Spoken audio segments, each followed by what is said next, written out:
اب جو رکوع ہے یہ سورہ نساء کا دوسرا رکوع اور چوتھے پارے کا 13واں رکوع ہے. اس میں وراثت کے مسائل بیان کیے گئے. اس رکوع کے ترجمے اور تفسیر سے پہلے عرض کر دوں کہ وراثت کے مسائل ہم یہ رکوع سن لیں اور خود ہم تقسیم کر سکیں گے، عام لوگوں میں طاقت نہیں ہے.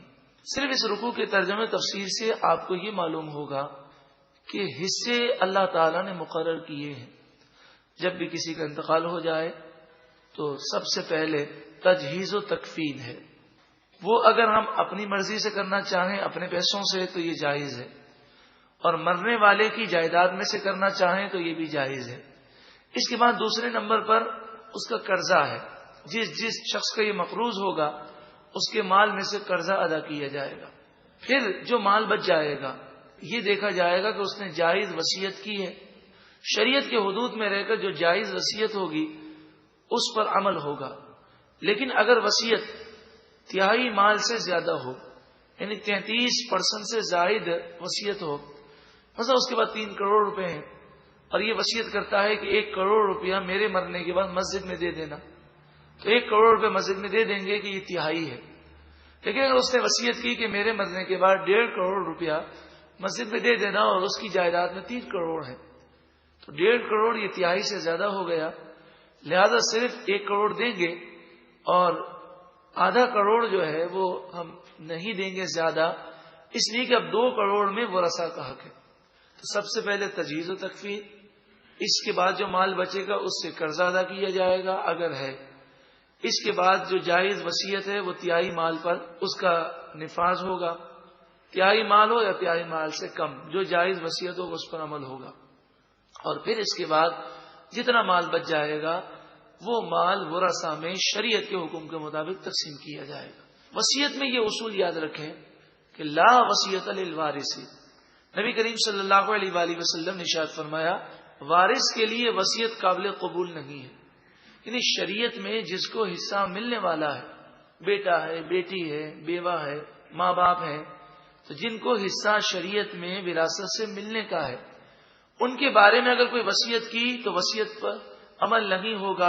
انہیں وہی حصہ ملے گا جو شریعت نے مقرر کیا. یہ قاعدہ یاد رکھیں.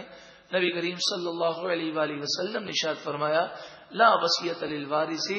وارث کے لیے مال کی کوئی وصیت کی تو وہ قابل قبول نہیں ہوگی، وہی حصہ ملے گا جو شریعت نے مقرر کی. ہاں اس بات کی اجازت ہے کہ آج کل لوگ اتنے نادان ہیں کہ قرآن کی بات کریں تو انہیں سمجھ میں نہیں آتی، اور مرنے والے کا وصیت نامہ پڑھ کے سنا دیں تو فوراً وہ معاشرے کی شرم کی وجہ سے اس کو مان لیتے ہیں. تو اگر کوئی شخص کسی مستند مفتی سے بیٹھ کر اپنے مال میں ورثہ کا فیصد کا تعین معلوم کر لے اور وہ بیمار ہو، اسے یہ خطرہ محسوس ہو کہ میں انتقال کر جاؤں گا، تو وہ اس کا ایک وصیت نامہ بنا لے شریعت کے مطابق. مثلا اولاد ہے تو بیوہ کا حصہ شریعت میں 12.5% ہے، اور اگر اولاد نہیں تو بیوہ کا حصہ شریعت میں 25% ہے. تو مثلا اس نے وصیت نامے میں لکھ دیا کہ میں انتقال کر جاؤں تو تجہیز و تکفین، قرضہ، ان چیزوں کو نکال کر جو میرا مال بچے اس میں سے 12.5% میری بیوہ کو دے دینا. تو اس نے یہ وصیت کی ہے شریعت کے مطابق، کوئی اپنی طرف سے حصے کو چینج نہیں کیا. تو اس کا فائدہ صرف یہ حاصل ہوگا کہ وصیت نامے کی موجودگی میں اگر کوئی بیوہ کو حصہ نہیں دے گا تو لوگ اسے ملامت کریں گے اور اس طرح بیوہ جو ہے وہ حصے سے محروم نہ ہوگی. بعض لوگ اپنی زندگی میں اپنی اولاد میں تقسیم کرتے ہیں. تقسیم کی 2 صورتیں ہیں. ایک صورت یہ ہے کہ مال ان کے قبضے میں دے دیا کہ بھئی دکان ہے تو یہ بیٹے کو دے دی، بیٹے نے قبضہ کر لیا. یہ بنگلہ ہے تو اب بیٹا رہنے لگا، یعنی خود اس سے لا تعلق ہو گئے اور ساری چیزیں اپنی اولاد میں تقسیم کر دی. اس میں شرعی مسئلہ یہ ہے کہ زندگی میں اگر آپ تقسیم کر دیں گے اور وہ چیزیں ان کو ان کے ہاتھ میں دے دیں گے اور خود لا تعلق ہو جائیں گے تو پھر یہ جو شریعت کا قاعدہ ہے کہ لڑکی کو 1 حصہ اور لڑکے کو 2 حصے، یہ وراثت کی تقسیم میں ہے. زندگی میں اگر دیں گے تو برابری فرض ہے، لڑکی کو بھی اتنا ہی دینا پڑے گا جتنے لڑکے کو دیا، یہ شرعی طور پر یہ فرض ہے. ہاں وراثت میں یہ تقسیم اور ہے. لڑکی کو ایک حصہ اور لڑکے کو 2 حصے. اور اگر تقسیم اس طرح کی کہ خود بنگلے میں رہتا ہے اور کہتا ہے کہ اس بنگلے کا 20% میرے فلاں بیٹے کا ہے، 20% اس کا ہے، تو یہ تقسیم کی کوئی حیثیت نہیں کہ زندگی میں اس نے قبضہ نہیں دیا، یہ وصیت بن گئی. اب وہی حکم ہے، یہ دیکھیں گے کہ جو شریعت نے وارثوں کے لیے حصہ مقرر کیا ہے یہ اس نے وہی حصہ مقرر کیا ہے یا کم یا زیادہ کیا ہے. تو لا وصیت للوارث کے تحت اگر اس نے کم یا زیادہ کیا ہے تو زندگی میں کہنے کی کوئی حیثیت نہیں، وہی تقسیم ہوگی جو شریعت کا اصول ہے. زندگی میں تقسیم سے ہماری جو پہلے مراد تھی وہ کیا تھی کہ وہ چیزیں اس کو دے دے اور خود لا تعلق ہو جائے، ان کا قبضہ دے دے. اس میں شرعی طور پر کیا ہے؟ برابری فرض ہے، اور جس کو دے دیا وہ اس کا مالک ہے، اب وراثت میں حصہ اس کا نہیں ہوگا. لیکن اتنا ضمن عرض کروں کہ جو بھائی اس طرح کرنا چاہیں کہ زندگی میں اپنی جائیداد اپنی اولاد کو دے کر خود لا تعلق ہو جائیں، فی زمانہ ان کی بارگاہ میں یہ عرض ہے کہ وہ اپنے لیے گزر اوقات کے لیے ایسا مال ضرور رکھیں کہ جو ان کی زندگی گزارنے کے لیے کافی ہو، کیونکہ اللہ تعالیٰ نے دنیا کو عالم اسباب بنایا ہے. آج کل یہ نحوست ہے، دین سے دوری کی نحوست ہے کہ اگر وہی باپ جس نے 4 فلیٹ تھے، چاروں فلیٹ اپنے بچوں میں تقسیم کر دیے اور خود کہتا ہے میرا کیا ہے، میں تو بوڑھا ہوں، کبھی اس میں رہوں گا، کبھی اس میں رہوں گا، کبھی اس میں رہوں گا، تو ہفتے میں اگر 2 دن بھی رہوں گا تو میرا گزارا ہو جائے گا، میں تو بوڑھا ہو گیا ہوں. دیکھا یہ گیا ہے کہ اولاد جب قبضہ کر لیتی ہے اور ان کی ملکیت ہو جاتی ہے تو پھر وہ بوڑھا باپ ان کے لیے بڑا بوجھ بن جاتا ہے. حالات اس طرح کے ہیں. تو اپنے لیے گزر اوقات کے لیے سامان رکھ کر باقی جائیداد کو تقسیم کر دے برابر اور سب کا قبضہ دے دے. پھر جو مال اس کے پاس بچ جائے گا اس کے انتقال کے بعد شریعت کے اصول کے مطابق وہ تھوڑا سا مال ہوگا، وہ تقسیم ہو جائے گا. یوصیکم اللہ فی اولادکم، اللہ تعالی تمہیں سخت تاکید فرماتا ہے تمہاری اولاد کے بارے میں. للذکر مثل حظ الانثیین، وراثت کا یہ قاعدہ ہے کہ 2 لڑکیوں کے برابر ایک لڑکے کو حصہ دیا جائے گا، جبکہ لڑکا لڑکی دونوں ہوں. اور اگر صرف مرنے والے کی لڑکیاں ہی ہوں، فَإِن كُنَّ نِسَاءً فَوْقَ اثْنَتَيْنِ، پس اگر مرنے والے کے یہاں صرف بیٹیاں ہوں اور وہ 2 ہوں یا 2 سے زائد ہوں، فَلَهُنَّ ثُلُثَا مَا تَرَكَ، تو ان بیٹیوں میں کل جائیداد کا 2/3 66.67% تقسیم کر دیا جائے گا. وَإِن كَانَتْ وَاحِدَةً، اگر مرنے والے کی صرف ایک ہی بیٹی ہے، نہ دوسری بیٹی ہے نہ کوئی بیٹا ہے، فَلَهَا النِّصْفُ، تو اس ایک بیٹی کو آدھی جائیداد دی جائے گی. اب ذہن میں سوال ہوگا کہ جب آدھی جائیداد ایک بیٹی کو دے دی تو آدھی کا کیا کریں گے؟ یا اگر 2 بیٹیاں ہیں یا 2 سے زائد ہیں اور ان کو 2/3 دے دیا تو 1/3 جو بچ گیا اس کا کیا کریں گے؟ کیونکہ بیٹا تو ہے نہیں. تو اس کے لیے بھی شریعت نے دیگر ورثاء کا حصہ مقرر کیا ہے. ارشاد فرمایا وَلِأَبَوَيْهِ لِكُلِّ وَاحِدٍ مِّنْهُمَا السُّدُسُ، والدین کے لیے، ماں کے لیے اور باپ دونوں کے لیے الگ الگ سدس 6 حصہ ہے.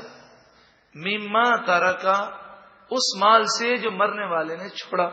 ان کان لہو ولد، اگر مرنے والے کی اولاد ہو تو والدین میں سے ہر ایک کو 6 حصہ ملے گا. 6 کا مطلب یہ ہوتا ہے کہ کل جائیداد کو 6 سے تقسیم کر دیں، ڈیوائڈ کر دیں تو یہ 6 حصہ بن جاتا ہے. یہاں پر یہ مسئلہ عرض کر دوں کہ جو اوپر مسئلہ گزرا کہ لڑکا اور لڑکی دونوں ہوں تو پھر تقسیم اس طرح ہوگی کہ لڑکی کو 1 حصہ اور لڑکے کو 2 حصے، 2 لڑکیوں کے برابر 1 لڑکے کا حصہ ہوگا. یہ تقسیم اس وقت ہوگی جب جن لوگوں کا حصہ قرآن نے مقرر کیا، حدیث پاک میں مقرر کیا، انہیں وراثت دے کر جو بچ جائے گا اس کی تقسیم ہوگی. مثلا بیوہ ہے تو بیوہ کا حصہ دے دیں گے 12.5%، ماں باپ ہیں تو 6 حصہ ان کو دے دیں گے. اب جو جائیداد بچ جائے گی وہ بیٹا اور بیٹی میں تقسیم ہوگی. لیکن 2 بیٹی ہوں، 2 سے زائد ہوں یا 1 بیٹی ہو تو اس کا حصہ جو مقرر کیا گیا وہ کل جائیداد میں سے ہوگا. فَإِن لَّمْ يَكُن لَّهُ وَلَدٌ وَوَرِثَهُ أَبَوَاهُ فَلِأُمِّهِ الثُّلُثُ. پھر اگر مرنے والے کی اولاد نہ ہو، اولاد کی صورت میں فرمایا والدین کا حصہ کیا ہے؟ چھٹا حصہ. اور دوسری صورت یہ ہے کہ اولاد بھی نہیں، بھائی بہن بھی نہیں اور زوجہ بھی نہیں، تو پھر تقسیم یہ ہوگی وَوَرِثَهُ أَبَوَاهُ، اس کی کل جائیداد کے مالک والدین بنیں گے. فَلِأُمِّهِ الثُّلُثُ، تو فرمایا کہ اور کوئی وارث نہیں تو ماں کو 1/3 ملے گا، یعنی 33%، اور جو بچ جائے گا وہ باپ کو مل جائے گا. فَإِن كَانَ لَهُ إِخْوَةٌ، اور اگر جس کا انتقال ہوا اس کی اولاد تو نہیں مگر بھائی بہن ہے، فَلِأُمِّهِ السُّدُسُ، تو اب ماں کو 1/3 نہیں ملے گا بلکہ چھٹا حصہ. مِن بَعْدِ وَصِيَّةٍ يُوصِي بِهَا أَوْ دَيْنٍ، یہ سارا معاملات جائیداد کی تقسیم وصیت پر عمل کرنے اور قرض ادا کرنے کے بعد ہوگی. وصیت سے مراد وہ وصیت ہے جو جائز وصیت ہو. آباؤکم و ابناؤکم لا تدرون ایہم اقرب لکم نفعا، تمہارے آبا و اجداد اور تمہاری اولاد، تم نہیں جانتے کہ کون تمہیں زیادہ نفع پہنچائے گا، اس لیے کسی کو زیادہ دو کسی کو کم دو، یہ تمہیں اختیار نہیں، جو اللہ نے حصہ مقرر کیا وہی دینا ہوگا. فریضۃ من اللہ، یہ اللہ کی طرف سے مقررہ حصہ ہے. ان اللہ کان علیما حکیما، بے شک اللہ تعالی علم والا حکمت والا ہے. وَلَكُمْ نِصْفُ مَا تَرَكَ أَزْوَاجُكُمْ إِن لَّمْ يَكُن لَّهُنَّ وَلَدٌ، اگر مرنے والے کی اولاد ہو تو مسئلہ اور ہے، اور اگر مرنے والے کی اولاد نہ ہو تو مسئلہ اور ہے. یہ آپ شروع سے دیکھ رہے ہیں.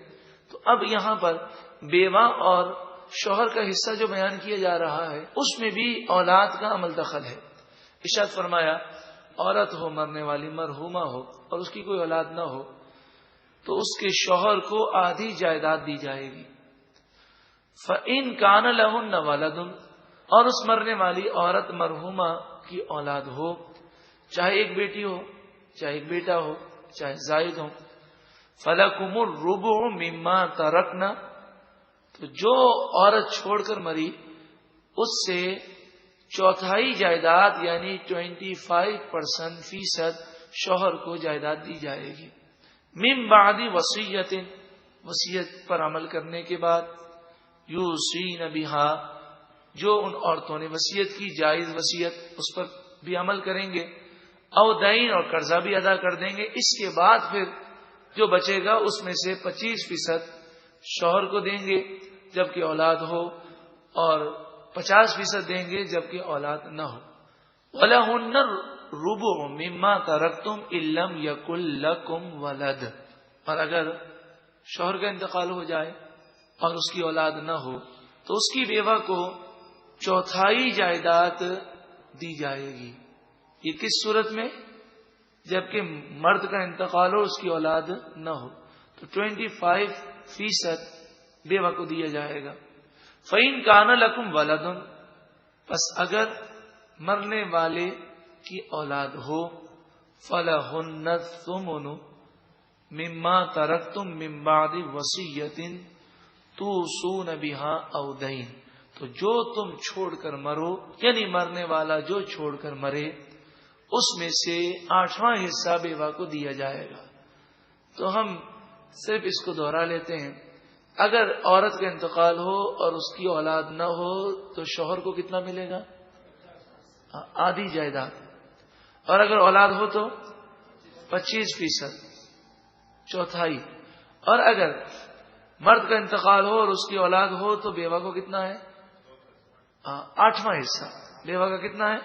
8واں حصہ یعنی 12.5%. اور اگر مرد کا انتقال ہو اور اولاد نہ ہو تو پھر بیوہ کو کتنا حصہ ملے گا؟ 25% یعنی چوتھائی. من بعد وصیت توصون بها او دین، جو تم نے وصیت کی اس کے بعد اور جو قرضہ ہے اس کے بعد یہ وراثت کی تقسیم ہوگی. وَإِن كَانَ رَجُلٌ، یورث کلالتن او امرأتن، کوئی مرد یا عورت ہو جو کلالہ ہو، کلالہ کے معنی جس کا کوئی وارث نہ ہو سوائے بھائی یا بہن کے، نہ بیوہ ہے، نہ اولاد ہے، نہ ماں باپ ہے، کوئی وارث نہیں، بھائی ہے، بہن ہے، جس کی اولاد بھی نہیں، بیوہ بھی نہیں، شوہر بھی نہیں، ماں باپ بھی نہیں، تو ایسے مرد یا عورت کی جائیداد کی تقسیم کیسے ہوگی؟ تو دیکھیے یہاں دو صورتیں ہیں. ایک صورت تو یہ ہے کہ اس کے سگے بھائی بہن ہیں. کیا صورت ہے؟ اس کے سگے بھائی بہن ہیں، تو سگے بھائی بہن میں ساری جائیداد تقسیم کر دی جائے گی. سگے بھائی بہن میں ساری جائیداد تقسیم کی جائے گی. اور اگر سگے بھائی نہیں، سوتیلے بھائی ہیں، تو پھر دو صورتیں ہیں، باپ سگا ہوگا یا ماں سگی ہوگی. سوتیلے بھائی بہن ہیں تو ماں باپ میں سے کوئی ایک تو سگا ہوگا. تو اگر باپ کی طرف سے ہیں تو پھر بھائی بہنوں میں باقی بچ جانے والی جائیداد تقسیم کر دی جائے گی. اور اگر سوتیلے بھائی بہن ہیں لیکن وہ ماں کی طرف سے ہیں تو اس آیت میں ان کا حصہ بیان کیا گیا. انہیں کتنا حصہ ملے گا اس کا حصہ بیان ہوا، اور پھر جو جائیداد بچ جائے گی وہ دیگر رشتہ داروں میں تقسیم ہوگی. اور ان رشتہ داروں کی بڑی طویل فہرست ہے، اس میں چچا بھی آتا ہے، چچا کے بیٹے بھی آتے ہیں، پھوپھی بھی آتی ہے، پھوپھی کی اولاد بھی آتی ہے. تو یہ وراثت میں وہاں تک جائیں گے. اور یہ پوری ایک تقسیم کا نظام ہے جس پر ایک مستند کتاب ہے وراثت کے مسائل پر، سراجی کے نام سے ہے، جس میں ہر ایک کا حصہ قرآن و حدیث کی روشنی میں الگ الگ کر کے بتایا گیا ہے. عام طور پر لوگ اتنا علم نہیں رکھتے کہ وہ خود کسی کے حصے کا تعین کر سکیں. اسی لیے میں نے عرض کیا کہ کسی مستند مفتی کے پاس جا کر اس سے فتویٰ لے لیں کہ فلاں کا انتقال ہوا، اتنا اتنا مال ہے، بتائیے کس کو کتنا حصہ دیا جائے گا. جو شریعت کا حکم ہے اس پر عمل کیا جائے. وَإِن كَانَ رَجُلٌ يُورَثُ كَلَالَةً أَوْ امْرَأَةٌ، اگر مرنے والا مرد ہو یا عورت اور وہ کلالہ ہو یعنی بے اولاد ہو، یا اگر عورت ہے تو اس کا شوہر بھی نہ ہو، ماں باپ بھی نہ ہو. وَلَهُ أَخٌ، اور اس کا ایک سوتیلا بھائی ہو جو ماں کی طرف سے ہو، او اختن، یا اس کی سوتیلی بہن ہو جو ماں کی طرف سے ہو. فَلِكُلِّ وَاحِدٍ مِّنْهُمَا السُّدُسُ، تو بہن ہو یا بھائی اسے چھٹا حصہ کل جائیداد میں سے دیا جائے گا. فَإِن كَانُوا أَكْثَرَ مِنْ ذَلِكَ، اگر ایک سے زائد ہوں یعنی بھائی بہن دونوں ہوں، یا دو بہنیں ہوں یا دو بھائی ہوں، فَهُمْ شُرَكَاءُ فِي الثُّلُثِ، وہ کل مال کے تہائی میں شریک ہوں گے. یعنی تہائی مال 33.33% مال کو بھائی بہنوں میں برابر برابر تقسیم کریں. وہ جو قاعدہ ہے کہ لڑکی کو ایک حصہ اور لڑکے کو دو حصے، وہ یہاں پر نہیں ہوں گے. تہائی مال میں سب برابر برابر کے شریک ہوں گے، تہائی مال ان میں بانٹ دیا جائے گا. من بعد وصیۃ یوصی بہا او دین، جو وصیت کی گئی اس کو نکالنے کے بعد اور قرضہ ادا کرنے کے بعد یہ وراثت کی تقسیم ہوگی. غیر مضار، اس حال میں کہ کسی کو تکلیف نہ دی جائے، کسی کا حق نہ مارا جائے. یہاں غیر مضار سے مراد وصیت ہے کہ ایسی وصیت پر عمل نہیں کریں گے جس میں کسی کا حق مارا گیا یا ناجائز وصیت کی گئی. وصیۃ من اللہ، یہ اللہ کی طرف سے وصیت ہے یعنی سخت تاکید ہے. واللہ علیم حلیم، اور اللہ علم والا حلم والا ہے. تلک حدود اللہ، یہ اللہ کی حدیں ہیں. وَمَن يُطِعِ اللَّهَ وَرَسُولَهُ، اور جو اللہ اور اس کے رسول کی فرما برداری کرے، يُدْخِلْهُ جَنَّاتٍ، اللہ تعالی اسے جنتوں میں داخل فرمائے گا. تجری من تحتها الانہار، جس کے نیچے نہریں رواں دواں ہوں گی.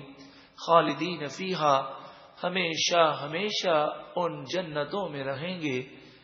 اے کامیابی کے متلاشیوں، اے یہ دعا کرانے والوں کہ دعا کریں کامیابی مل جائے. حقیقی کامیابی دیکھو قرآن کیا بیان کرتا ہے. وَذَلِكَ الْفَوْزُ الْعَظِيمُ، یہی سب سے بڑی کامیابی ہے. اللہ راضی ہو جائے اور جنت مل جائے، یہی کامیابی ہے. وَمَن يَعْصِ اللَّهَ وَرَسُولَهُ، اور جو اللہ اور رسول کی نافرمانی کرے وہ یتعدی حدودہ، اور حدود کو توڑ دے، کراس کر لے، ظلم کرے، یدخلہ نارا، اللہ تعالی اسے جہنم میں داخل فرمائے گا، خالدن فیہا، اس میں وہ ہمیشہ رہے گا۔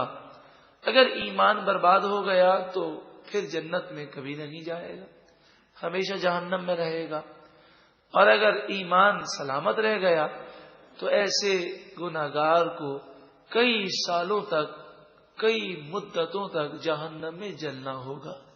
ہاں، اللہ تعالی چاہے جس گناہگار مسلمان کو بخشنا تو وہ غفور الرحیم ہے، لیکن قاعدہ شریعت نے یہ بیان کیا، وَلَهُ عَذَابٌ مُهِينٌ، اور اس کے لیے ذلت کا عذاب ہے۔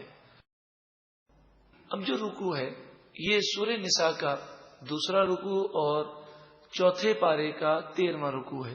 اس میں وراثت کے مسائل بیان کیے گئے۔ اس رکوع کے ترجمے اور تفسیر سے پہلے عرض کر دوں کہ وراثت کے مسائل ہم یہ رکوع سن لیں اور خود ہم تقسیم کر سکتے